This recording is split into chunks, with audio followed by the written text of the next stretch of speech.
چې مې ښه په زړه کې فهم فکر وکړ، احمقان راته ښکاره شول په خویونو. یو هغه سړی احمق بللی بویه چې باور که د غلیم په سوګندونو. بل هغه سړی احمق بللی بویه چې پاړو شي د لړمو د مارانو. بل هغه سړی احمق بللی بویه چې په سپینه ګیره خیال کاندي د جونو. بل هغه سړی احمق بللی بویه چې د ښځو سره پاسي په جنګونو.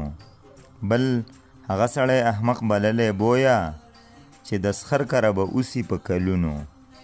بل هغه سړی احمق بللی بویه چې ویښته به توروي په خزابونو. بل هغه سړی احمق بللی بویه چې به بې تورې دعوه که د ملکونو. بل هغه سړی احمق بللی بویه چې لویي که په لباس په کسوتونو. بل هغه سړی احمق بللی بویه چې به دی غواړي لویي په نسبونو. بل هغه سړی احمق بللی بویه چې د تیښتو ګمان ورک که د مریونو. بل هغه سړی احمق بللی بویه چې به مال د دنیا نه خوري په کورونو. بل هغه سړی احمق بللی بویه چې بې ځایه ځغلول که د اسونو. بل هغه سړی احمق بللی بویه چې پیران به کینوي په خپلو خونو.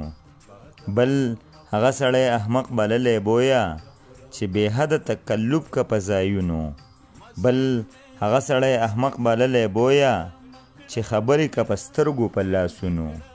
بل هغه سړی احمق بللی بویه چې د غوښتو کر به کاندي په ډاګونو. بل هغه سړی احمق بللی بویه چې به سود او سودا کاندي د بازونو. بل هغه سړی احمق بللی بویه چې بربنډه کونه لامبي په سیندونو. بل هغه سړی احمق بللی بویه چې غوږ نه که د خوشحال په دا حرفونو.